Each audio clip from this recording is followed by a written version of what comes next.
Hello and welcome to the Story Behind the Stories, your weekly look at the pages of the Neepawa Banner Press.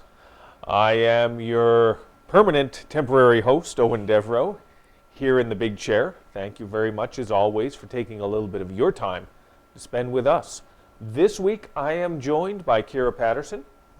Kira, good to have you here. Yeah, good to be here. Don't lie, Kira. Don't lie. I was hoping it would blizzard a little bit so I didn't have to come into town. But You were hoping for a little bit. Yeah, exactly. But it turned out to be a little nicer than we thought it was going to be weather-wise, so you're stuck here talking to me. Yay, good weather. Yeah. But fortunately, we do have some things that we can talk about. And as always, it's interesting to start at the front page, because if we started on page 12, that would just be weird. Yeah, probably. And the front page this week is not bad. It's not bad at all. We have to thank the RCMP detachment for these pictures of a unexpected visitor who decided to stroll into town. Kira, let me throw to you. There was a moose on the loose, wasn't there? Yeah. So we've been hearing reports for basically kind of since the Christmas season that there was a moose around the cemetery. We heard some reports about a moose around Lake Eoin. Not sure if it's the same moose. We had a picture of the moose near Lake Eoin in last week's paper. But this week, there was a moose right in town. We do believe at least it is the same one that was at the cemetery. Not sure about Lake Eoin, but probably the cemetery moose. She was directly in town, just strolling down the streets, stopping at people's bushes and having a snack, Yep.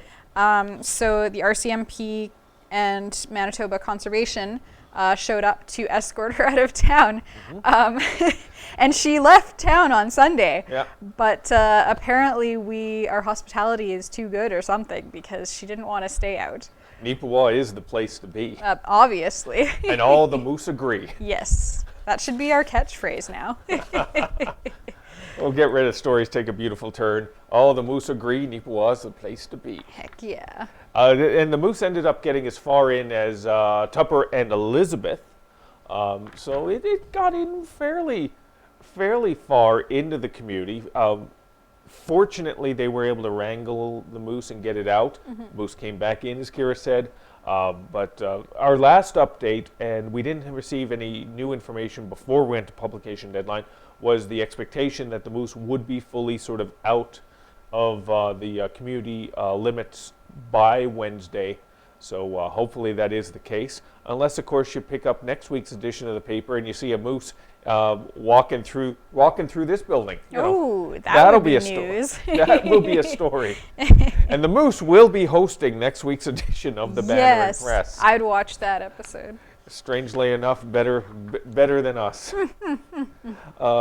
Better ratings, too. Yeah, exactly. Heck yeah, everybody's going to watch that. Yeah. But yeah, it was kind of an interesting little unexpected thing that played out there.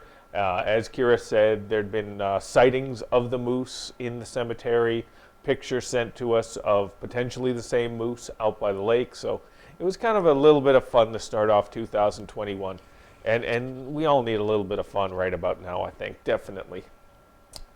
Let's shift gears now to the columns. Ken Waddell, as always, provides us a column giving his perspective on the way things are playing out.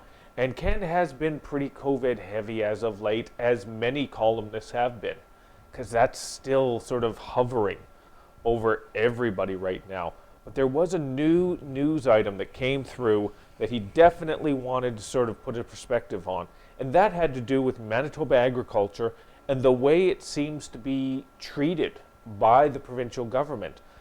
In the news, you've probably heard on the national and the Winnipeg stations that many Manitoba ag offices are being shut down right now and have been shut down in rural communities.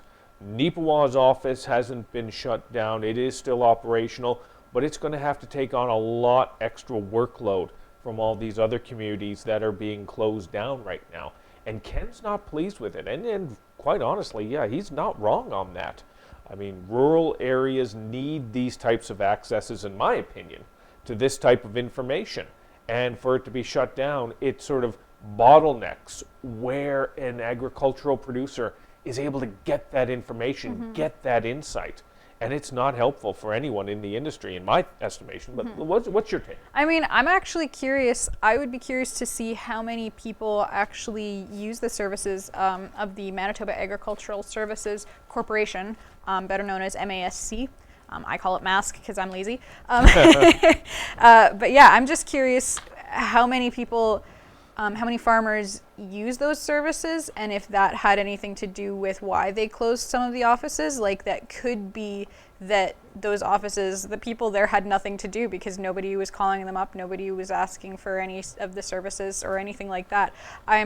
I have to admit, I'm not 100% sure on what all they do, but yeah, I would just be curious to see the uptake on those services and if that had anything to do with the closures. But yeah, Ken's column is actually very interesting because he does have quite a bit of a background in the ag sector. Provincially, in his early days, long time ago, he was an assistant ag rep in the Neepawa area. And so that was a provincial program that basically was helping to give advice and materials and information to farmers who needed it.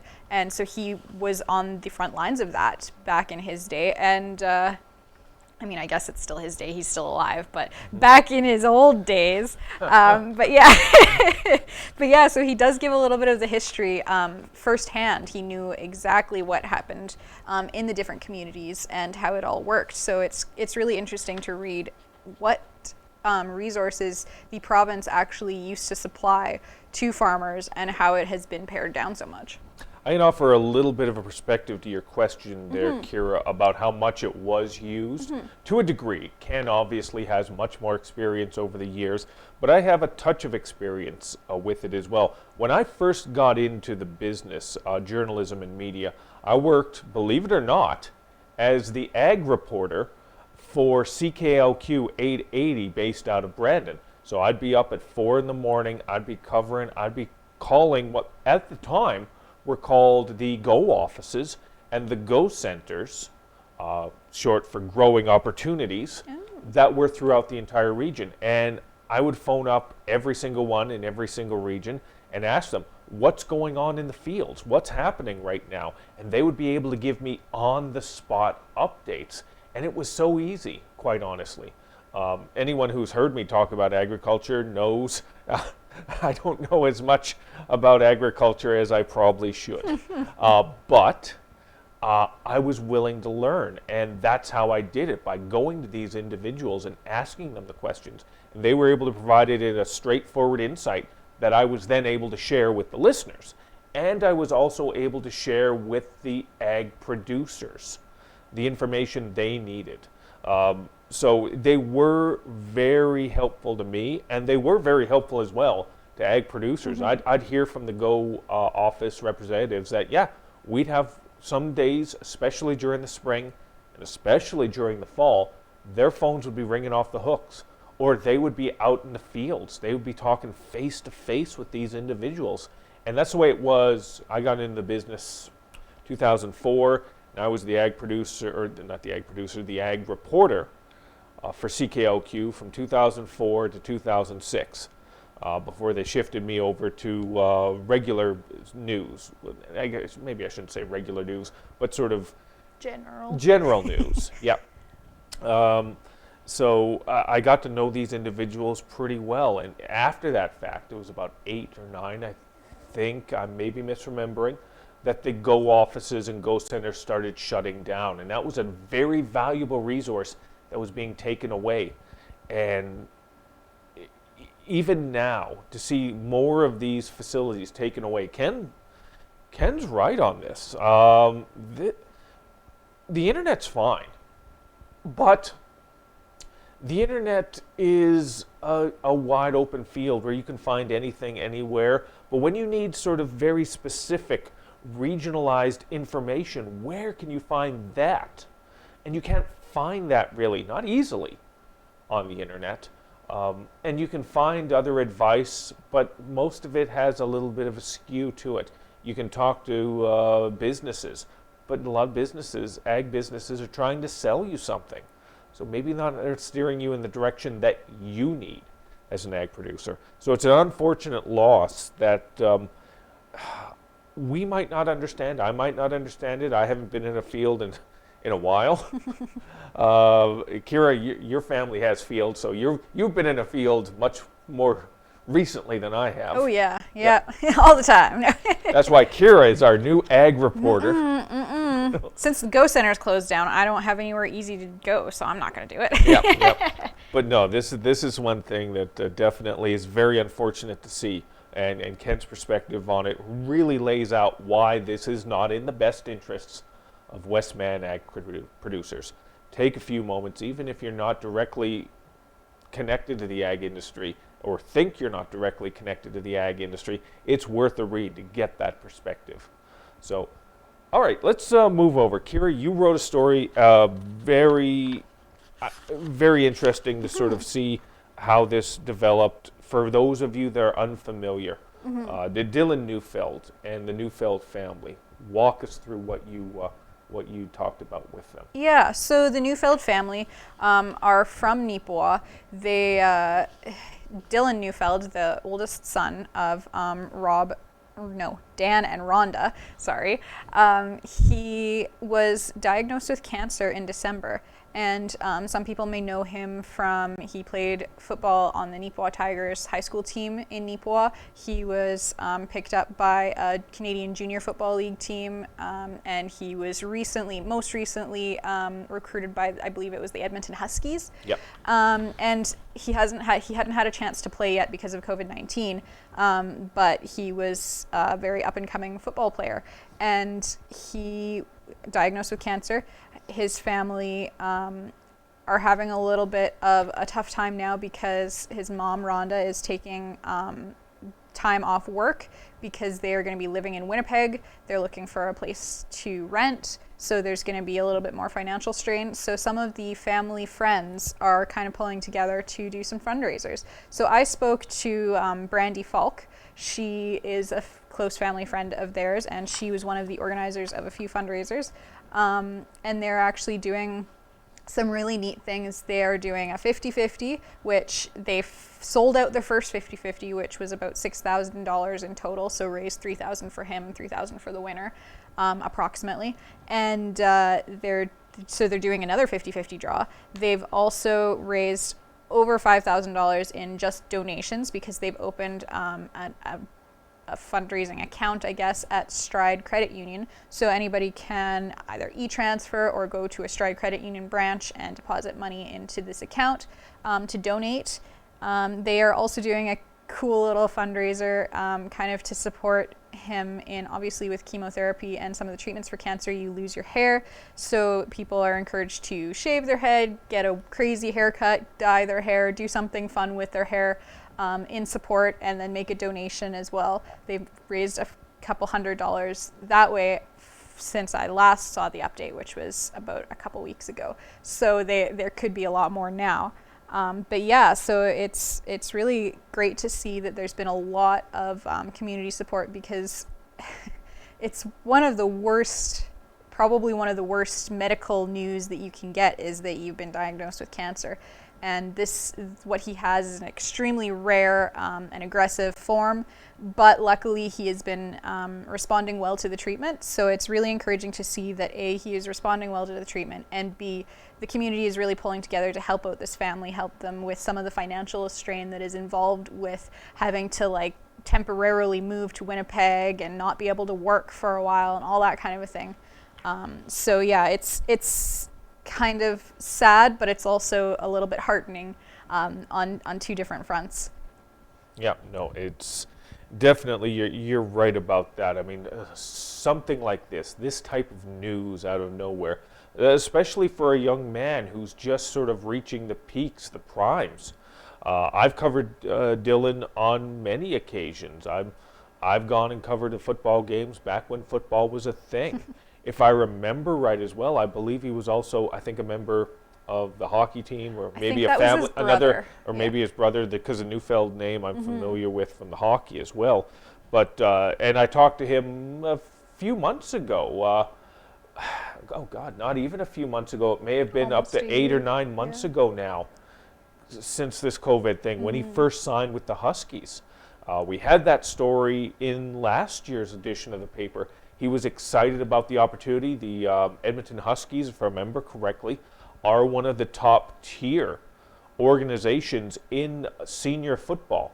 And for those of you that aren't familiar with senior football, it's the same circuit that the Winnipeg Rifles play in.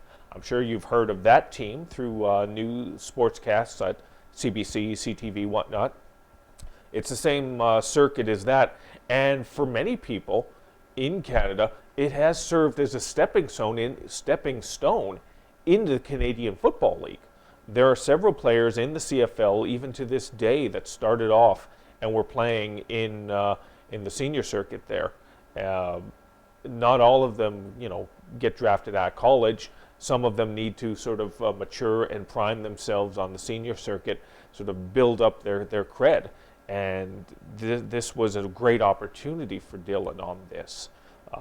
He was a very talented player. I recall him being very good. I mean, every time I'd look at the stat line, I would see that name in there for so many yards, so many touchdowns. It was like, all right, okay. This kid I'll probably be talking about for the next few years. So I very much look forward to him being able to beat this and the family being able to move on from this and be able to talk about the Neufelds on other things. Hopefully a couple years from now, Neufeld signs contract with Bombers. Or worse yet, Neufeld signs contract with Rough Riders. That one's going to hurt, but but great job, Kira, on that. And if you want to support in any way, shape, or form, you can find that story. It's on page 9 of this week's edition of the Banner and Press. Of all the stories in here, if you can only read one, I sincerely hope that this is the one that you will read. I hope you read them all, but if you only got time for one, this is the one that needs to be your takeaway, in my estimation. So thank you, Kira, for that, and best of much support, thoughts and prayers to the Neufeld family on this, and hopefully we as a community continue to step up to help those in need. All right, there's no easy way to segue over from a story like this, so we're just going to do a straight jump to municipal issues going on. Town council meetings have been going on, and I'm the one that gets to cover them every other week. So there were a few things that came out in the most recent one. There's a lot of housekeeping stuff that's going on right now this time of year when it comes to municipalities. This is the point of time where sort of the boring stuff gets looked after. But this one, I'm sure there's a lot of interest in, because there seemed to be a lot of interest online about it when they posted it. The town of Neepawa was potentially looking at changing their branding and their word mark for the community. For those of you that may not be familiar off the top of your head, let me just quickly open up that page and you'll be able to see the existing town word mark. You'll be able to see on top, and the one that was proposed to be the new branding and word mark for the town of Neepawa is underneath. But they wanted to get people's perspectives on what they preferred, and overwhelmingly they stated on social media that they preferred the existing branding. They really emphasized they liked the usage of the cornucopia. Again, you'll have to pick up a hard copy of the Banner and Press to get a closer look at it. You might not be able to see it quite well because the font for the existing logo is just so thin. I'm okay. I like the logo the way it is right now, except for that thin lettering and the cursive underneath. From a distance, and my eyes aren't as good as they used to be, from a distance, that cursive they used to spell out Land of Plenty, it just looks like a smudge to me. But again, that's my opinion, and my opinion is not the majority. And again, not to say that I think we should have gone with the new logo they had. The new logo is a variation of the Neepawa Tourism logo. And I got to admit, as the chairperson of Neepawa Tourism, I might be a smidge biased on that. But in the grand scheme, yeah, I understand why, and I agree. The wave underneath, the cornucopia in it, it's very representative. I think, let me get your take, Kira. In my perspective, maybe it could have been a case of let's split the difference. Maybe not use the tourism one, but maybe improve on the existing one. What is your take on that? I mean, I think that would be a great option. I mean, obviously, they were kind of thinking they wanted to kind of merge a little bit and kind of make a cohesive vision, I guess, with tourism, so that there is, like, for example, merchandise. It's the tourism merchandise that we sell, but then it also represents the town itself, kind of a thing. I guess that's kind of what they were going for. But yeah, like I kind of agree with that. The font, I really like the new font, the tourism font. That would be kind of cool to be able to somehow merge that with the cornucopia and the river and that kind of a thing. I just kind of like to see new things. That's just me. I don't necessarily prefer one over the other, but I just thought it would be kind of cool for things to change a little bit. And so I was a little disappointed that there was such backlash on it and that people were like, no, keep the same one. And I mean, it makes sense. The town wants to keep their people happy and they want to listen to their taxpayers and all that kind of thing. So it makes sense. Okay, yeah, we'll keep the old logo because that's what people like. But yeah, I kind of would have liked to see it change just for the sake of change, but that's just me. And some people say, oh, don't change for the sake of change. And they have their valid arguments too. But yeah, like even like Eoin said, even just to change it a little bit, make the font a little bolder, make Land of Plenty a little easier to read, something like that, maybe even make the colors a little bolder. That would be kind of interesting to see some mock-ups on something like that too. Yeah.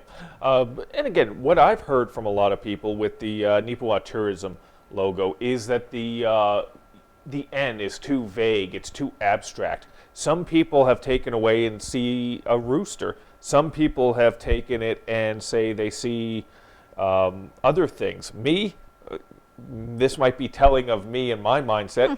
I see a mug of beer with sort of the beer splashing out of the top there. I don't have a problem. I don't have a drinking problem. No, not at all. Yeah. But again, it is abstract for a reason. And people not liking it, I can understand that because of the vagueness and the abstract tenure that it has. The existing logo, I'm not a fan of. This is my opinion. Not that of the Banner Press and not that of NACTV. I don't like it at all because it looks like something out of the 70s. It looks like something out of the 80s, despite the fact that it was designed in 2008. But the basis of it is amazing. Don't get me wrong. The cornucopia and the wave underneath, I'd keep. But I think you could probably strengthen the font for Neepawa, and you could probably clarify the font for Land of Plenty, and you'd have an amazing word mark and brand for the community. But they're going to keep this as is because they did some renovations to the town office, and they need to decide which logo are we going to put up in bright lights. They're probably not going to light it, but if they were, in bright lights right on the front of that. So they wanted to ask your opinion on that, and you came through, and they're going to go with this one. So that's democracy at its best. I mean, I have to say, the more I look at it, the more I like it, but mainly because as I look at the cornucopia, I'm really thinking of bugles, you know, like the corn chip type things. And now I really want bugles. And so it's like I'm just staring at this thing, like wishing for bugles. We are not sponsored officially by Bugles, but if Nabisco, I think is the company name, wants to sponsor us, we would be appreciative. Story behind the story is brought to you by Nabisco. So that story is on page 6, right next to Helen Drysdale's weekly recipe. People always love to sort of read the stories on Helen and the recipe there. So I put this story there very specifically because I knew where the action is. So you can find that on page 6. All right, let's go over very quickly. Kira, hugs for the holidays. Give us an update on that. Yeah, we did have a couple stories previously on this. The Neepawa and Home Assistance Neepawa District and the Neepawa King Club kind of joined forces to make some gift packs for seniors over the Christmas season. And people could pick up a little gift tag, pick up a gift to donate to be used in these. They also got a big grant from the Beautiful Plains Community Foundation that they were able to use to help fill some of these packs. They distributed them they packed them up and then distributed them over the Christmas season. We have some pictures of some of the things. The Quilters Guild, Tangled Threads Quilt Guild, I wanted to just give a shout out to them because they made about 100 bags, sewed bags, to pack the gifts in, but then obviously then the recipients can use those bags as well. So it's really neat to see the community coming together to kind of help seniors, especially this year. COVID-19 has made it difficult for the elderly to go and see their families and for their families to come and visit them, especially if they live far away. So it was really nice to see a little bit of a Christmas cheer spread around that way. I know we're running short on time, so I'll keep it to that. But if you want to read more, there is more information on page 3. Yep. Fantastic little update and wonderful to hear that type of generosity in the community like that. Always love to talk about those stories. We're a little bit of time running short. We're quickly going to run through this. We have a sports page this week. It's been forever since we had a sports page, but we got one this week. And it focuses mainly on Neepawa's Junior A hockey team and the Minor Hockey Association receiving some support from Brandon University Athletics. Every year, BU has its Bobcat Burt Cup. It's a golf tournament that raises money for organizations as well as their alumni association. Last year, they had a record-setting amount of $47,000 they were able to raise. And they're optimistic that we're going to get through the COVID situation and be able to do things again and have that event again. And minor hockey and Neepawa's Junior A team will be one of the recipients of that support. There's about 7 groups involved throughout all of Westman, and those are 2 of them. It's wonderful to be able to have that type of support. They're going to be helping in terms of the rebranding effort. The Junior A team, as you know, is going to be changing their name and their branding. Minor hockey is following suit, but that's expensive. Buying new uniforms, getting new merchandise, that's costly. And they want to help with that cost. And I'm very pleased to be able to share that information with you. You can find it on the sports page on page 10. It's nice to be able to sort of think outside of COVID, and maybe this event come the summer is something we'll be able to talk about again. I'm looking forward to it, and I hope you are as well. So other than that, just one other quick shout out. It wasn't on our list, but I want to give a shout out. Dylan Birch has signed a CJHL contract with Neepawa's Junior A hockey team. Dylan, who is from Neepawa, was a member of the Yellowhead Chiefs last year. So hopefully he will be putting on the new sweater for the newly named team in the 2021-2022 season. Congratulations to Dylan. Looking very much forward to covering you and the rest of the players out there on the ice. And that about wraps it up, I believe, for today, Kira. I would say so, yeah. Yep. I want to thank you very much for sort of sitting in and walking us through what was going on. Mm-hmm. And I want to thank you as well for taking a little bit of your time and sitting with us. Now, if you would like to share in the information, giving us news tips, advertising, anything along those lines, you can do so by calling 476-3401 or contacting us at news@neepawabanner.com. You can also contact us at ads@neepawabanner.com or pages@neepawabanner.com. We would love to hear from you. A thumbs up, a thumbs down, a letter to the editor, story suggestions. We'll take it all because we're only as good as the people we cover. So hopefully you support us and we will support you in turn. So thank you very much. We appreciate you taking your time and sitting down with us and covering the stories behind the stories.